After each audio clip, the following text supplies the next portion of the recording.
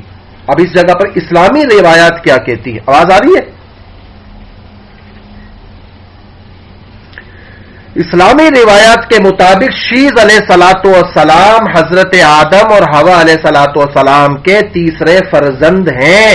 اسلامی روایات کے مطابق شیز علیہ السلام حابل کے شہید ہونے کے بعد اللہ کی طرف سے نہ صرف انعام کے طور پر آدم و حوا کو عطا کیے گئے، بلکہ وہ اللہ کے اور اپنے والدین کے فرما بردار بھی تھے۔ اگرچہ قرآن پاک میں شیز علیہ الصلوۃ والسلام کا کوئی ذکر نہیں، تاہم اسلامی روایات کے مطابق شیز علیہ الصلوۃ والسلام اپنے والد اور بزرگان آدم کی طرح نبوت سے سرفراز کیے گئے تھے تاکہ وہ بنی نوح انسانی رہنمائی کریں، اور انہی نے آدم علیہ الصلوۃ والسلام کے وفات کے بعد انسانوں کی اللہ تعالی کی بندگی کی طرف رہنمائی کی۔ اسلامی ماثورات کے مطابق شیز علیہ الصلوۃ والسلام ایک بلند یا شخصیت ہیں، اور ان کا شمار طوفان نوح سے قبل نسل آدم میں العظم نبی کے طور پر ہوتا ہے، جبکہ بعض روایات کے مطابق شیز علیہ الصلوۃ والسلام کے ایک صاحب اپنا مصحف نبی تھے۔ اسلامی روایات کے مطابق شیز علیہ السلام پیدا ہوئے اس وقت آدم علیہ الصلوۃ والسلام کی عمر 100 برس یا کچھ زیادہ تھی۔ حضرت آدم علیہ الصلوۃ والسلام نے شیز علیہ الصلوۃ والسلام کو اپنا جانشین اپنا منتخب کیا تاکہ وہ آدم علیہ الصلوۃ والسلام کے بعد اولاد آدم کی رہنمائی کر سکے۔ مسلمانوں کا عقیدہ ہے کہ شیز علیہ الصلوۃ والسلام کو زندگی کے مختلف پہلوؤں کے بارے میں خاطر خواہ دانش و معروف عطا ہوئی تھی، جیسا کہ اپنا اوقات کار کے تعین، طوفان نوح کے بارے میں نبونا اور اضطراب، اور نماز تہجد کے بارے میں استقشاف، اور یہودی اور مسیحت کی طرح اسلام بھی اسی کا شجرہ نامہ شیز علیہ الصلوۃ والسلام سے پہلے شروع کرتے ہیں کہ جب حابل کے قابل کے قتل کر دیا، حابل سے کوئی وراثت نہ تھا، تو جب قابل کے ورثہ جو نہایت ہی درجہ گمراہ تھے طوفان نوح میں تباہ کر دیے گئے تھے۔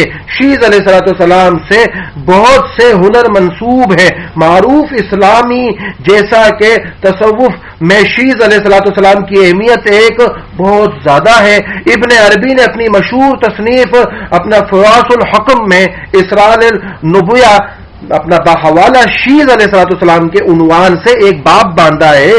کچھ مسلمانوں کا خیال ہے کہ شیز علیہ الصلوۃ والسلام کا مزار لبنان کے ایک گاؤں بنام شیز بنی میں اپنا موجود ہے اور واقع ہے، جہاں پر ایک مسجد ان کے نام پر قائم کی گئی ہے۔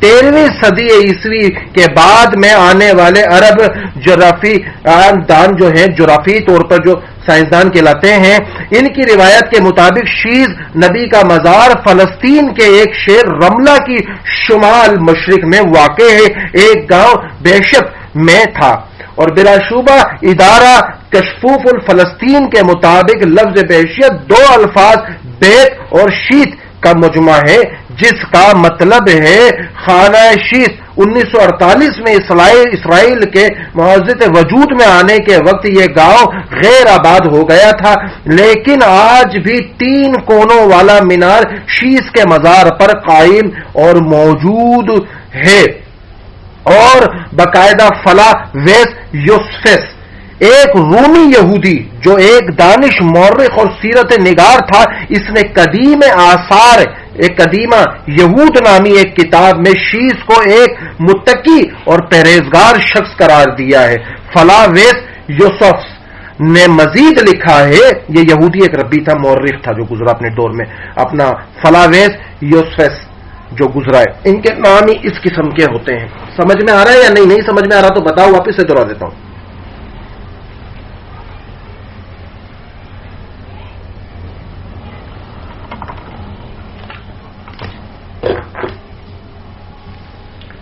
ٹھیک ہے، تو مزید تحریر کیا ہے کہ شیز کے اختلاف کے اپنا بیشتی دانش کا انسانوں میں اجرا کیا اور علمی تحقیقات اور ہنر سکھائے، جیسا کہ علوم فلکیات وغیرہ، یہ تمام علوم و ہنر اولاد شیث کے ذریعے قائم کیے گئے تھے۔ ان کے علوم اور ہنر کی بنیاد آدم کی ان پیشنگوئیوں اور بنیاد پر تھی کہ یہ دنیا ایک بار آگ اور ایک بار سیلاب عظیم کی وجہ سے تباہ کر دی جائے گی۔ شیث کی اولاد نے دوسرے 2 ستون تعمیر کیے تھے، ایک کو اینٹوں اور دوسرے کو پتھروں کی مدد سے تعمیر کیا تھا تاکہ ایجادات اور دریافت کو کوئن ستون پر تحریر کر کے محفوظ کرنے کے ساتھ ساتھ ان کی یاد باقی رہ جائے۔ اب اس جگہ پر مسیحت اس کے بارے میں کیا کہتی ہے، یعنی عیسائیت۔ بعض مسیح روایات کے مطابق شیث کی پیدائش یوم العالم کے سال 130 میں ہوئی، جبکہ یوم العالم کے سال 231 میں شیث کی شادی اس کی بہن اپنا ازوارا سے انجام پائی، اور بالآخر یوم العالم کے سال 235 میں ازوارا نے انوش کو جنم دیا، اور شیون یا ششایا ایک مغربی اپنا مسیح فرقے نے اس فرقے کی تاریخ کے بارے میں گمان ہے یہ فرقہ مسیحیت سے پہلے بھی تھا۔ اس فرقے کا نفوذ اور بحر الروم کے علاقوں تک ہو گیا تھا تاکہ ان کے عقائد کا اثر ماخوذ ہو سکے اور فرقوں پر باقاعدہ طور پر ایک بنیاد رکھی جائے۔ ان کی بنیادی عقائد اور نظریات بنیادی طور پر انتہائی حد تک یہودیوں کے تابع اور افلاطونی فنکار سے متاثر ہیں، اور سیٹ یا شیش فرقہ نام نہاد طور پر بائبل کے شیش کو معبود سمجھا جاتا ہے، کیونکہ ان کی روایات میں شیش کو ایک معکوف فطرت اور اوتار کے طور پر دیکھا جاتا ہے۔ اور 19ویں صدی میں ایک برطانوی یوجرم فرقہ تھا جس کو نیا شیشش بھی کہا جاتا ہے۔ اس فرقے یا گروہ نے قرون وسطی کی مسیح روایات کے حیا کی علمی کی کوششیں کی باقاعدہ طور پر۔ تو حضرت شیث علیہ الصلوۃ والسلام کے حوالے سے اسلام میں جو قرآن میں اس کا ذکر نہیں ملتا مگر اور روایات میں ملتا ہے، تو حضرت شیث علیہ الصلوۃ والسلام کا چیپٹر یہی کلوز ہو گیا، ختم ہو گیا۔ اگلا چیپٹر جو شروع ہوگا وہ ہوگا حضرت ادریس علیہ الصلوۃ والسلام۔ کچھ کہا سنا اس میں اوپر نیچے الفاظوں میں کوئی کمی پیشی کوتاہیاں ہوئی ہیں تو اللہ پاک معاف فرما دے۔ تینوں مذاہب کی باتیں اس لیے سامنے رکھی جا رہی ہیں تاکہ ہمیں علم ہو کہ یہ تینوں مذاہب اسے کس طرح سے دیکھتے ہیں، کس طرح سے لیتے ہیں، کیا کرتے ہیں، کیونکہ ہم تو اسلام کو فالو کرنے والے لوگ ہیں اور انشاءاللہ دعا کرتے ہیں کہ ایمان پہ ہی خاتمہ ہو، مگر تینوں مذاہب کے نزدیک ان کا کیا وہ ہے، کیا نظریہ ہے، تو اس لیے تینوں مذاہب کی باتیں سامنے رکھی جاتی ہیں۔